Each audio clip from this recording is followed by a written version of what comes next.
हर औरत की लाइफ में कभी न कभी कोई ऐसी सिचुएशन आती है जिसको वो कभी खुलकर आगे डिस्कस नहीं कर पाती। कभी प्रेशर की वजह से, कभी डर की वजह से, कभी वो बेसिकली तैयार नहीं होती उस चीज़ को। वो है मेडिकल अबॉर्शन, यानी कि बच्चा गिराने की गोली खा तो ली, अब आगे वो जिक्र नहीं कर पा रही इसका। और अब क्या हो रहा है, ब्लीडिंग हो रही है, रुक रही है, कभी प्रेगनेंसी टेस्ट पॉजिटिव आ रहा है, कभी प्रेगनेंसी टेस्ट नेगेटिव आ रहा है, और दिमाग में तरह तरह के सवाल घूम रहे हैं कि मैंने तो गोली खाई थी, सब कुछ तो सही था, अब ये क्या हो गया। इस मोमेंट पे एक अजीब सा डर होता है, पेशेंट को पैनिक होता है, पेशेंट खुद गूगल करती है कि अब मैं क्या करूं, क्योंकि बिना डॉक्टर से पूछे गोली तो खा ली।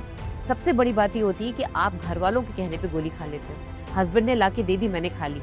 हस्बैंड को तो पता नहीं, या तो हस्बैंड डॉक्टर है, हस्बैंड डॉक्टर नहीं है, हस्बैंड ने जाके मेडिकल स्टोर वाले से बोला, मेडिकल स्टोर वाले ने कुछ भी उठा के दे दिया। अब वो मेडिकल स्टोर वाला कितना जानकार है ये पता नहीं। मैं 26 साल से प्रैक्टिस कर रही हूँ, मेरे सामने ऐसे ऐसे केसेस आए, लोग मलेरिया की गोली देते हैं बच्चा गिराने के लिए, लोग ऐसी कोई आयुर्वेदिक गोली देते हैं जैसे मेंस्ट्रुएशन फोर्ट पहले आती थी, किसी को पता नहीं उस गोली में है क्या। यहाँ तक कि आयुर्वेदिक डॉक्टर्स को नहीं पता वो गोली क्या है, उसको दिया जाता था बच्चा गिराने के लिए, और पेशेंट बड़े मजे से खाता है। अपनी बॉडी के साथ खिलवाड़ नहीं करना है, और अगर कर लिया है तो डर के मारे छुपाओ नहीं, डॉक्टर के पास आ जाओ। क्योंकि अभी आप गूगल करोगे, तरह तरह की चीजें सोचोगे, फिर आप अजवाइन का पानी पीना शुरू करोगे, आप घर के नुस्खे चलाओगे, किसी से ब्लीडिंग हो जाए। और ये डर कि कहीं ये बच्चा रुक गया, आगे बढ़ गया तो कहीं ये लूला लंगड़ा तो नहीं होगा, ये डर सबसे ज्यादा आपको खाता है। और इस डर में आप ये भूल जाते हो कि बच्चे को तो आपने गिरा लिया, आधा अधूरा जो भी, आपकी लाइफ को क्या प्रॉब्लम है। अबॉर्शन की गोली से कई पेशेंट्स की डेथ होते देखा है। Medical reality medical abortion pills की क्या है, मैं कई बार इस पे पहले भी वीडियो बना चुकी हूँ। Medical abortion pills high dose hormones होती हैं जो कि आपके बच्चेदानी के अंदर कॉन्ट्रैक्शंस लाती हैं और बच्चे को बाहर निकालती हैं, लेकिन 100% सक्सेसफुल हो ये जरूरी नहीं है। हर पेशेंट की बॉडी अलग है। कई बार एक ही पेशेंट अगर 4 बार मेडिकल अबॉर्शन करवाती है तो जरूरी नहीं कि हर बार की तरह रिजल्ट इस बार भी सही आए, क्योंकि 2% फेलियर लिखा है किताबों में कि 100 में से 2 लेडीज में इनकम्प्लीट अबॉर्शन हो सकता है, या कभी कभी बिल्कुल अबॉर्शन नहीं होता, बच्चा आगे बढ़ जाता है। इनकम्प्लीट अबॉर्शन किसको बोलते हैं कि आपको ब्लीडिंग हुई, थोड़े बहुत टुकड़े निकले, कुछ रह गए अंदर, अब जो रह गए उसके ऊपर एक सील बन गई, उसके ऊपर टिश्यू ग्रो कर गया, आपको पता नहीं चला, आपको लगा ब्लीडिंग हो गई, ब्लीडिंग रुक गई, अब तो मैं ठीक हूँ, लेकिन थोड़ी थोड़ी ब्लीडिंग चलती रही। फिर जब आप डॉक्टर के पास गए तो या तो वो अंदर डॉक्टर ने बोला टुकड़े पड़े हुए डीएनसी करनी पड़ेगी, या फिर डॉक्टर ने बोला बच्चा तो बिल्कुल जिंदा है, उसके आसपास ब्लीडिंग हो रही है, बच्चा बिल्कुल जिंदा है, अब आप क्या करोगे। और जिन केसेस में प्रेगनेंसी कंटिन्यू कर जाती है उनमें सबसे ज्यादा जो पैनिक का कारण होता है वो ये होता है कि हस्बैंड वाइफ सोचते हैं कि बच्चे के दिमाग पे असर तो नहीं आ जाएगा, मैंने गोली खाई, कहीं बच्चा लूला लंगड़ा तो नहीं पैदा होगा, कहीं अंधा तो नहीं पैदा होगा। अब इसका कोई प्रूफ ही नहीं है मेडिकल साइंस में। हाँ, अगर आपने पूरी चारों पांचों गोलियां खाई हैं तो एज अ डॉक्टर मैं आपको एडवाइस नहीं करूंगी प्रेगनेंसी कंटिन्यू करने के लिए, क्योंकि एक मोबियस सिंड्रोम करके बहुत रेयर सिंड्रोम है जो कि बच्चों में देखा गया है अगर आपने अबॉर्शन की गोली खाई है। लेकिन बच्चे को दिमाग में क्या प्रॉब्लम होगी, बच्चे के हाथ पैर कैसे होंगे, इसका कोई प्रूफ नहीं है। तो ये बहुत बड़ा पैनिक है जिसके साथ आपको कई बार वो 9 महीने निकालने पड़ते हैं जब आप बच्चे को कंटिन्यू करने का प्लान करते हैं। एक और जो प्रॉब्लम सबसे ज्यादा देखी गई है, इनकम्प्लीट अबॉर्शन, यानी कि जब बच्चा आधा अधूरा निकला है और आपने डर के मारे या इग्नोरेंस के मारे डॉक्टर को नहीं दिखाया, आप अपने आप खुद का ट्रीटमेंट करते रहे, तो ये जो अंदर टिश्यू रह जाता है ये इन्फेक्शन पैदा करता है। इन्फेक्शन इतना ज्यादा बढ़ जाता है कि आपको फीवर, आपको पेट में दर्द, आपको उल्टियां आना, और कभी कभी पूरी बॉडी में ब्लड इन्फेक्शन फैलना, जिसको कि सेप्टिसीमिया बोलते हैं। ऐसे केस में कई बार आपको एडमिट करना पड़ता है, आपको एंटीबायोटिक्स आईवी लगती हैं, यानी कि नसों में एंटीबायोटिक्स देनी पड़ती है, हो सकता है डीएनसी करनी पड़े, हो सकता है आपकी सर्जरी करनी पड़े।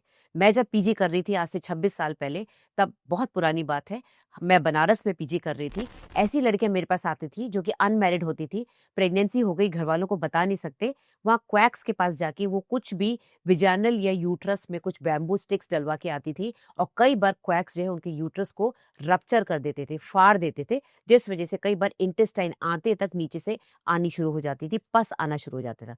और ऐसे केसेस में जान को खतरा हो जाता है क्योंकि पूरे पेट में पस पड़ जाता है। अब ऐसे केसेस देखने को नहीं मिलते हैं क्योंकि अबॉर्शन पिल्स आ गई हैं। अब ऐसा अवेयरनेस हो चुका है कि पेशेंट्स को पता है कि हमको कैसे क्या करना है। उसके बावजूद जो बिना सोचे समझे गोलियां खाते हैं, गोली को अचार चटनी की तरह खाते हैं, उनको मैं हमेशा डांट लगाती हूँ। हमारी सोसाइटी में अबॉर्शन पिल्स को बड़ी इजीली अवेलेबल किया गया है, हालांकि सरकार ने उसको बैन किया है। सरकार ने मेडिकल स्टोर वालों को बिल्कुल साफ मना किया है कि जब तक डॉक्टर प्रिस्क्राइब ना करे, डॉक्टर दे सकता है जो रजिस्टर्ड है, बाकी और कोई नहीं दे सकता। उसके बावजूद कोई भी काम अगर मना करते हैं इंडिया में तो उसका तोड़ लोग निकाल ही लेते हैं। तो इसको अंडर द टेबल बेचना शुरू किया गया है।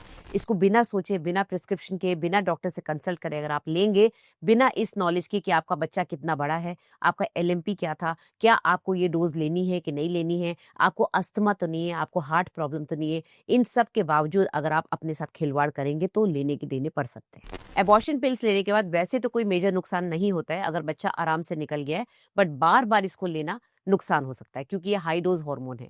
मैंने कितनी बार ये वीडियोज़ में बताया कि अगर आप बार-बार बच्चा गिरवाएँगे तो आपकी बॉडी में डेफिनिटली चेंजेज़ आएँगे, आपके पीरियड्स इर्रेगुलर हो सकते हैं और एक वो जो गिल्ट और शर्म जो आपके अंदर बैठ जाएगी और आगे जाके मान लो किसी वजह से आपको बच्चा नहीं हो रहा, तो पूरा-पूरा गिल्ट आप अपने ऊपर ही लाएँगे कि मैंने ही गलती करी है, इस वजह से बच्चा नहीं हो रहा है। तो ये बहुत ज़्यादा एंग्ज़ायटी बढ़ाता है, स्ट्रेस बढ़ाता है। तो पहली बात तो इट इज़ बेटर कि आप प्रिवेंशन करें, prevention is always better than cure. आप प्रेग्नेंट होने से पहले डॉक्टर के पास जाएँ, उनको पूछें हमको अभी प्रेगनेंसी नहीं चाहिए, हमको कैसे उसको प्रोटेक्ट करना है।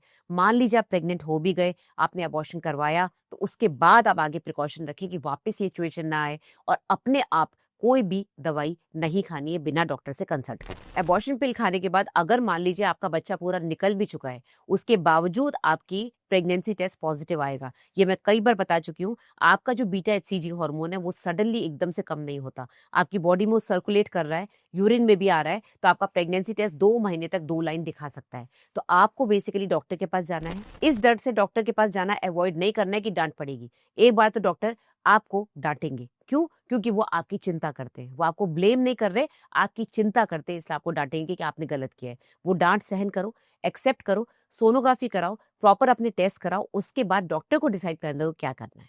क्योंकि हर चीज़ का सॉल्यूशन डॉक्टर के पास होता है। अगर इनकम्प्लीट अबॉर्शन है तो वो आपकी डीएनसी करेंगे। अगर इनकम्प्लीट अबॉर्शन में दिख रहा है कि सोनोग्राफी में ज़्यादा कुछ नहीं है, आपको ब्लीडिंग ऑलरेडी हो रही है, तो आपको घर भेज देंगे एंटीबायोटिक देके कि इसको अपने आप निकलने दो, 10 दिन बाद आके वापस सोनोग्राफी कराना। अगर आपको सही में इन्फेक्शन हो गया है, तो आपको हो सकता है एडमिट करें, हो सकता है आपको एंटीबायोटिक देके घर भेज दें। अगर बच्चा ज़िंदा है, तो आपसे डिस्कस करके पूछेंगे, फिर रिटन आपसे लेंगे कि हम अपनी मर्ज़ी से बच्चा रखना चाहते हैं कि बच्चा गिराना चाहते हैं। तो कभी भी खुद डिसीजन ना लें, डॉक्टर की हेल्प। तो गलती छुपाने से प्रॉब्लम बढ़ती है, छुपती नहीं है, कम नहीं होती है। अगर आपके किसी क्लोज़ रिलेटिव या फ्रेंड के साथ ऐसा हुआ हो, तो प्लीज़ ये वीडियो शेयर करिएगा क्योंकि ये वीडियो अवेयरनेस के लिए बनाया गया है, ये कोई ब्लेम गेम नहीं है। वीडियो पसंद आए तो लाइक करिएगा, मेरे चैनल को सब्सक्राइब करिए। मेरे से डायरेक्ट कंसल्टेशन करने के लिए आप इस नंबर पे व्हाट्सएप कर सकते हैं। व्हाट्सएप करने के बाद आपको 1-2 दिन के अंदर मेरे से अपॉइंटमेंट मिल जाएगा। आप मेरी वेबसाइट पे जाके डायरेक्ट कंसल्ट डॉक्टर सोनल पे क्लिक करके पेमेंट करके उसका स्क्रीनशॉट अगर आप इस नंबर पे भेजेंगे, तो भी आपको जल्दी अपॉइंटमेंट मिल जाएगा। Thank you very much.